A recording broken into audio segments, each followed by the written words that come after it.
Before I start, want to put this into context. I go to a lot of places now, meet a lot of GPs who say, we would like to do all this, but we don't have the headroom. We really don't. We'd like to do lots of things, but we've just run out of space. And I'd like to say, I'm not asking you to do anything here that wouldn't be what I would expect you to do in your normal job, or asking people to look at their work in a way to systemize how they look at quality issues, and particularly around keeping mistakes and error down to a minimum. And really good practice usually means you save time, you don't lose time. I'd also like to contextualize it in that over the last few years there's been a pretty big onslaught from the press and media about the quality of practice, particularly in hospitals, but more and more you can see it come to the fore in community services and in primary care. And I think it's really important to contextualize that when you think of the millions of consultations that occur every year, error is pretty infrequent. And actually major error is very, very infrequent, because most of what goes on out there is of an excellent quality. And while we want to improve primary care, I also am cognizant that we've probably still got the best primary care system in the world, certainly in a world where it's free at the point of access. And I would like to put that context in place before anything I say is taken out of context as if we're bashing particular parts of the system, because we're not. I was responsible in acting for Bruce Keogh in various investigations this year, and you'll have heard of the 14 trusts that were investigated. And I chaired 2 of those and partook in 5 of them. And what I was amazed of when I went into the hospital service was how error and mistakes are systematically looked at. Even in hospitals where their mortality rate was poor, that didn't mean that all their clinical governance was poor. And I think from primary care we can start to learn from some of the systems that are there.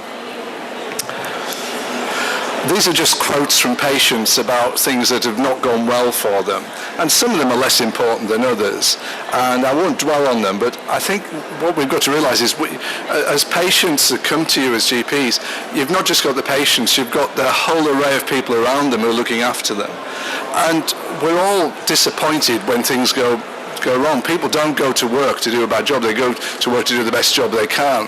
And so when things happen, we personally take it on board and personally feel affronted by it. And one of the strengths, I think, of primary care is that patient relationship where actually you want to put right when something's gone wrong, but you want to know about it as well. And one of the problems at the moment I think we have is some reticence on both patients' behalf and reticence on other colleagues' behalf in saying when things could have gone better. And the King's Fund tried to systematically look at this and look at the type of errors that were around. And of course, the diagnostic one is always going to be there. But actually, diagnostic error as a form of complaint is not that common. It's usually more about the communication.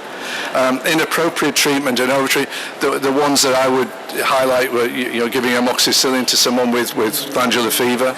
And we have thought about how we might develop metrics that look at the term never events in primary care, and trying to, instead of trying to just import the ones from hospitals, looking at ones that would actually aid learning and aid that development in primary care.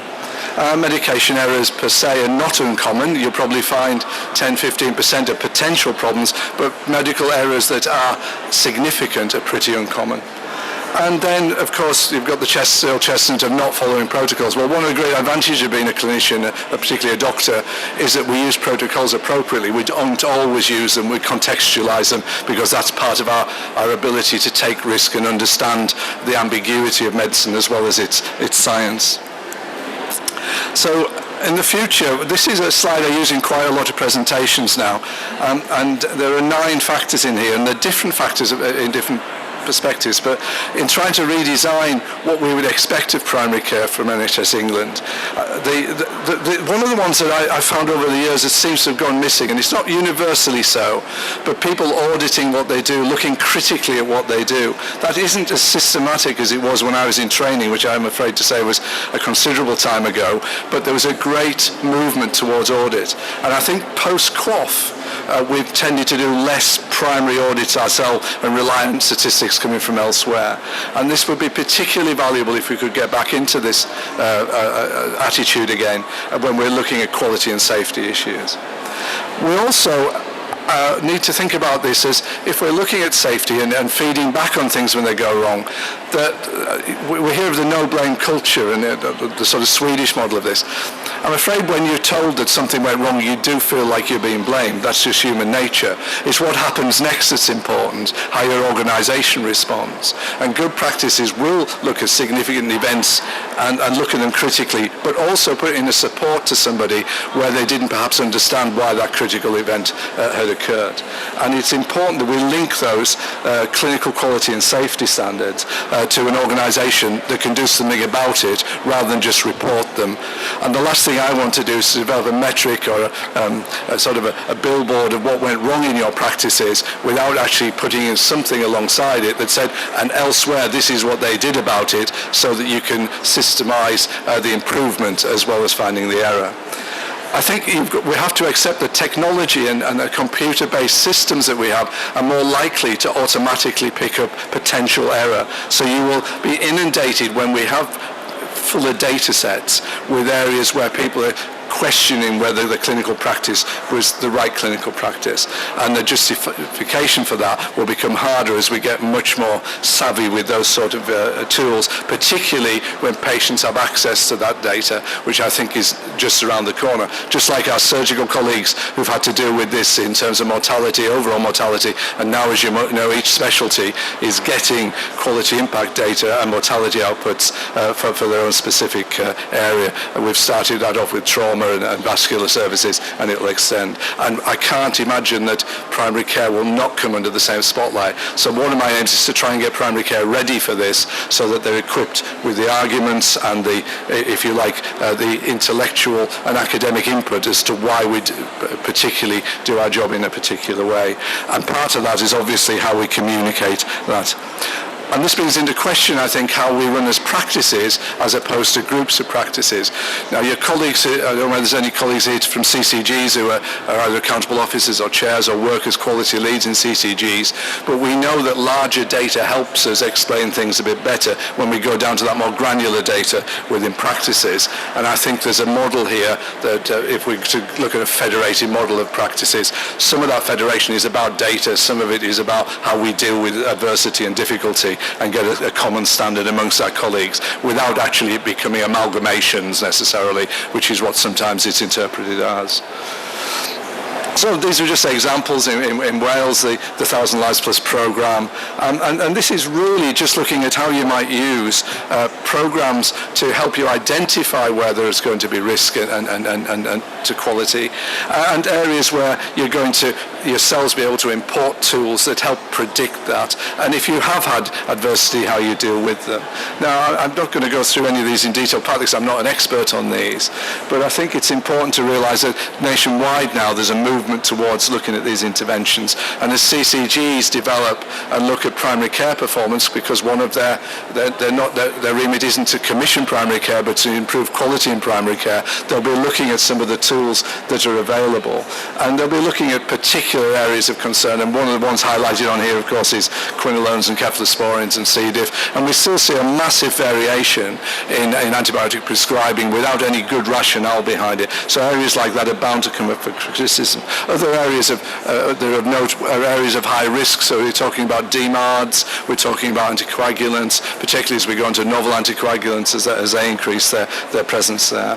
And also to look at the sort of systemic diseases and how they're being managed. People will look and make sure that we're managing these optimally. And it may not be an error that's noticed there, it's just that, as we said before, we're not following protocols that's leading to detriment in care as opposed to going off protocol where it improves care, which that can often be. So I'm going up to Scotland in 2 weeks to talk to a guy called Mike Winter, who works there in the Scottish office in terms of their medical department, and they're developing a very different culture towards error, quality, and safety. And I think one of the big themes that needs to come out here is that we're looking at quality and safety is becoming the norm in the day job to look for why this is happening.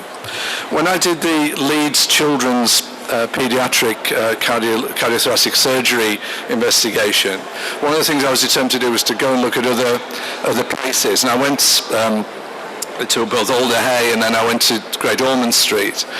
And Great Ormond Street, their cardiothoracic department every week sits down with as many of their clinicians as they can get in a room. And they're only there an hour and have 3 screens. And there are 3 different computers where they just rat-a-tat-tat go through all of their key performance indicators. And it is a very difficult environment to be in if you've done something wrong. But none of them felt threatened by it, because what they were trying to do was put it right every week to change it. And they share this data set internationally with America and with a French centre, and they comment on it as well. So it gets international. Now, I'm not expecting you all to become international experts on cardiothoracic surgery, but there are certain things that you can look commonly across practices to compare and see what people did about it, and just to say, actually there's a trend there, we should be looking for a performance issue within some of our colleagues, and that might be medical, it might be nursing, or it might be extraneous, it might actually be people who are sending people back to you from hospital. But what it told me was that once you've got over that initial impact of reporting error and reporting quality concerns, it doesn't take long till it's accepted, because it's so supportive and you get that incredible feedback about how you can improve these things. Or where it can't be improved without putting resources in it, that you bid them for the resources to do it. And that becomes obviously a difficulty for us in this flat time, but I do believe that the money's there for quality to make sure that's right. So this is just a schematic view of where we're trying to get to. The patients will be feeding back more about error. They'll be encouraged to do that. There'll be fora for them to do it. There'll be websites for them to do it. We're going to have to get used to that sort of intense feedback from people. But it won't always be negative. Actually, a lot of it will be positive. And one of the things I did learn by doing the KIO reviews, if you go to a public meeting, for every 2 or 3 people there who were criticising the care they got, there were 7 people there making sure that you kept that hospital open because they were worried about it shutting. And exactly the same would happen to primary care if I ever came along and tried to shut you down. And that brings me on to a certain Professor Field. He's not in the audience, is he? Can't see him. It's really good that we've got such an advocate for primary care as the Chief Inspector of primary care and looking at this issue. He will be much more developmental than he will be critical of you, although you will find the press try to choose comments that make it only look as if he's being critical of us. And I think this sort of culture that he will bring, I think, through CQC in looking at practically what we can do in some parts of the country where it must be very challenging to run a comprehensive primary care service will really add value, and I wish him really well in that. I hope to have a good close relationship with him when we're looking at primary care strategy as to how we can build in strategy that improves safety and works with a lot of these other organisations who day by day will give you new protocols to follow. NICE, I've given up counting how many specifications NICE has come out with, partly because I have to deal with specialised commissioning as well, but actually one of the main worry I have is what goes down to CCGs, and it must be incomprehensible to have so many pieces of advice coming your way that you will find very difficult to resource, and we've got to prioritise this to the very big and important things that we see. But as this says again, we've got to promote this culture of change and interrogation of the system, inquiry, and to look at how we keep it safe.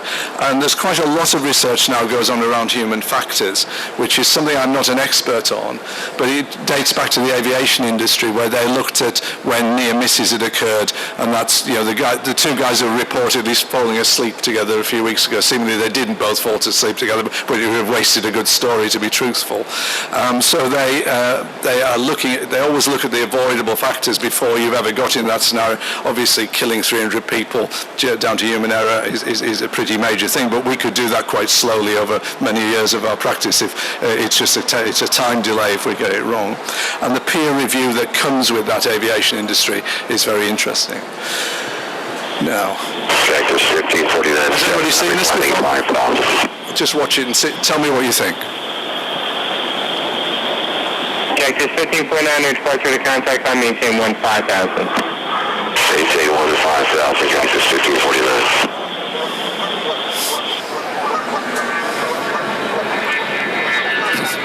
Cactus 15.9, turn left lane 270.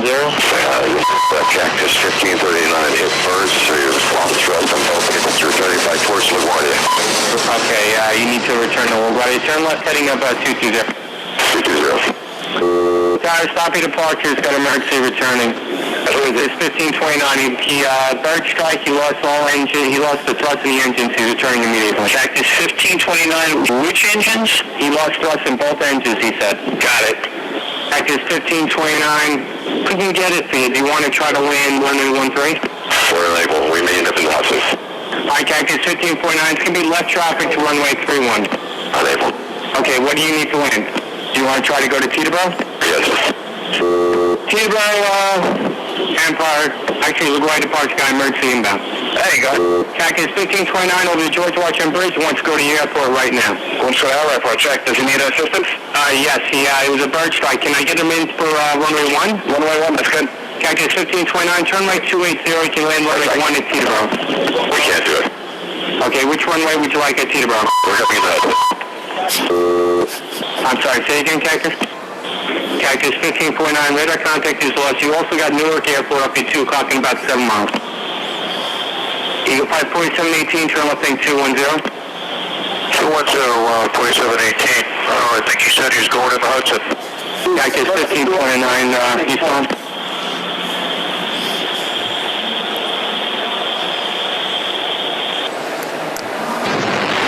It's my second one. Come back to the Hudson. Again, this is the USS Montana requesting that you immediately divert your course 15 degrees to the north to avoid a collision. Please divert your course 15 degrees to the south to avoid collision. This is Captain Hancock. You will divert your course. Over. Negative, Captain. I'm not moving anything. Change your course. Over. Sir, this is the USS Montana, the second largest vessel in the North Atlantic Fleet. You will change course 15 degrees north, or I will be forced to take measures to ensure the safety of this ship. Over.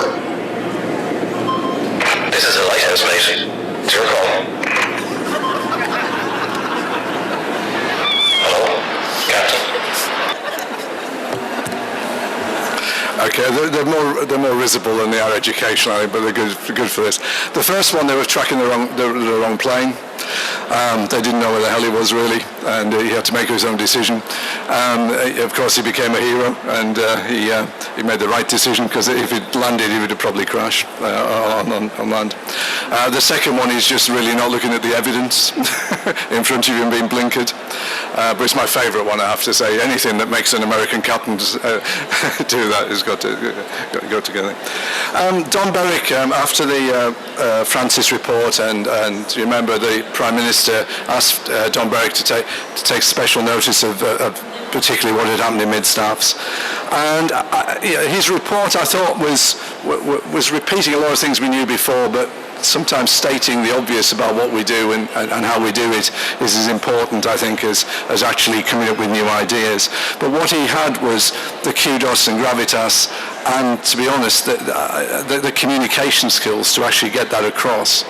And none of these statements here will actually be strangers to you. But I question whether we look at that so critically when things go wrong as to how we learn from it.